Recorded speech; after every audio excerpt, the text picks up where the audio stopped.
Hoskins, congratulations. Obviously, you know, the game time's been limited for you this year, but how special is this moment to start another All Blacks test?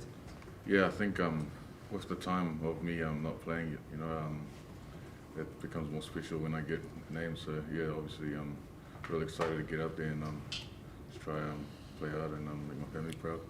Has it been difficult at times for you to, you know, continuously try and push for game time, but not get it? No, like I just try and train to the best that I can, and like if I'm named, then I'm named. But if I'm not, then I've got another task of preparing the team. So it's just what job I have at the time. Big shoes to fill, obviously, with Artie not being there. Did you take on a bit of extra responsibility, given, you know, Artie's absence in that loose forward trio? Yeah, obviously with Artie not being here, it's pretty I don't know, it's pretty big shoes to fill, like you said. But I just got to do what I do, sort of thing. Like, don't try to overcomplicate it and just be me. Hoskins, you mentioned your family there. Have you had a chance to tell them that you're starting yet? Yep, told Dad and Mum, and they were pretty excited, and they've been waiting for me to get an opportunity as well. So yeah, pretty keen as well. Will they be able to make it over for the game at all? Nah, they're not gonna make it over. They're just watching on TV, but they're still happy. We talked to Ian a little bit about how you were kind of dealing with it, taking on the role and stuff, and he just said, oh, you know, he's quiet but ready. Do you think that's a fair assessment? Yep, I've just been preparing myself to be ready for an opportunity to come. Like, I know that was going to be limited, so I don't know, whenever it came, I just got to be ready. Brodie, you're also starting your first test in a wee while. How excited are you at that prospect? Yeah, it's I'm excited any time, especially when starting and obviously a Bledisloe Cup match. So yeah, I'm looking forward to it. It's been obviously got a little taster last week at Hamilton, coming off the bench. So I'm looking forward to getting back out there. Is it pretty seamless? You know, you and Sam getting back together, doing what you do. You've done it for so many tests. Yeah, I think so. I think you know, obviously played a few now, but you know, with Jace and Joe and the new coaching group, there's been new things to learn as well, and they have different things, different way of doing things. So that's been exciting as well, and they're working the boys hard. So yeah, I think I said in an interview after the game how hard the group's been working from what I've seen in the game this week. So we just need to turn it to a performance on Thursday night. It is going back to back, you know, posting a couple of good performances, a couple of good wins in a row. Is that kind of this next step for this team, do you think? Yeah, definitely. I think yeah, we had touched on earlier in the week about lost 1-1, lost 1-1, and now it's time to start building towards performances each week, and yeah, we need to start doing it now. And obviously, what greater challenge being here for Bled 1 before moving back to Auckland. Brodie, you mentioned the Bledisloe. The Blacks obviously held it for 19 years. Does it still mean as much now as it did when you first came into the team? Yeah, definitely. I think it means a lot to this group. We've touched on it this week and looked at some different things around it.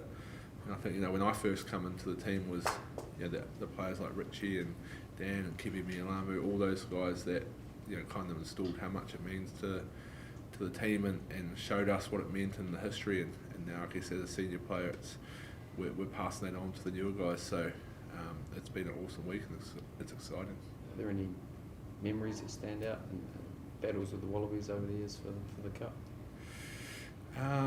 They've all been pretty special. I still remember pretty clearly when we lost 2-15 over here before moving back to Auckland. Any of those ones at Eden Park.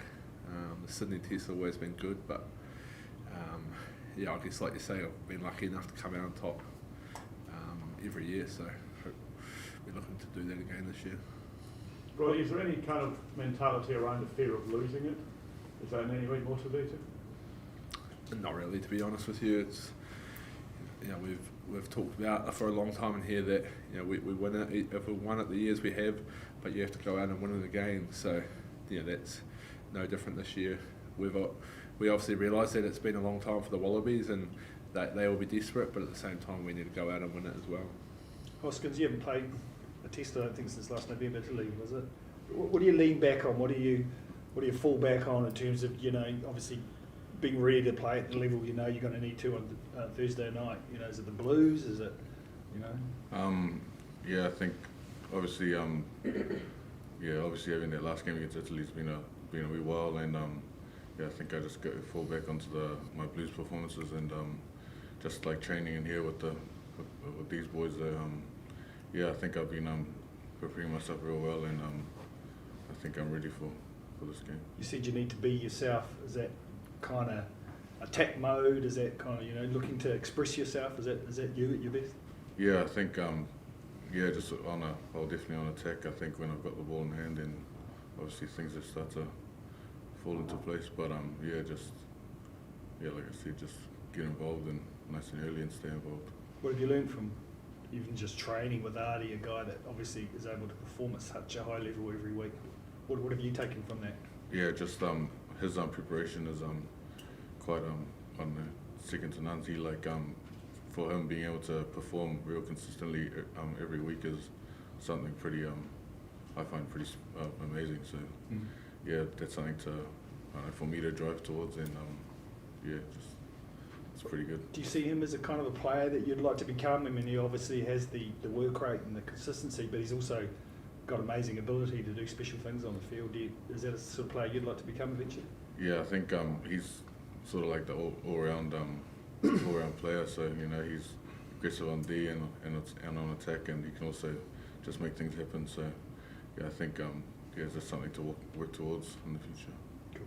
Brodie, in terms of Scott on the blind side, how's that changed the dynamic of your set piece, and in particular the ability to target the Wallabies line out maybe? Yeah, I mean, obviously he's a tall 6, maybe a bit taller than some of the other boys, but you know, nothing changes too much in terms of his role. I guess he just adds a bit more height, and you know, that another. Well, he runs our D line out. He's got a very good brain around line outs, so he brings a lot of knowledge there. But you know, he's just filling in the role that any of the other boys do as a 6 as well. So nothing has changed too much. Brodie, the general feeling is that the Wallabies are bringing a style of game that's pretty similar to the All Blacks. Coach just sort of mentioned that before, that might complement each other quite well for a good game of running rugby. Is that something you guys have talked about a bit, and what's the feeling about them and the way they play? Yeah, I'm not too sure about the style. It's what people read or see, but from my point of view as a forwards, you know, obviously they play very similar rugby to the Brumbies, which is, you know, their set piece orientated around their maul and their scrum, which they've had great reward at times around. So that's obviously a real area for us to focus on. Like I say, they've got exciting backs, and especially their outsides and their wingers. And when they get the opportunity, especially to pick through the ruck and stuff like that, we've seen how dangerous they are. So I guess that, you know, they get the platform up front from their 4-pack, it allows their backs to play. And Hoskins, you'll be marking Rob Valentine. What do you make of him? Yeah, he's a big, strong ball carrier. So I've played against him a few times now. So just got to try and match him physically and get stuck into him early. They've also brought Pete Samu in at 7. Does it sort of signal, I suppose, like they said that they were pretty unhappy they were badly beaten at the breakdown by the Springboks? Do you think that, you know, I guess bringing that extra sort of presence there, that it's an area that they're sort of going to really, I suppose, target? I think Pete's got an exciting loose forward as well. So he's good around the breakdown, and he's a real really good attacker for them as well. So I think them having those 3 ball carriers around the loosies is probably somewhere they're going to try to go to. Hoskins, I guess it's kind of inevitable that you get comparisons with Artie in the situation that you're in. How do you go about trying to stamp your own mark on that position in this team?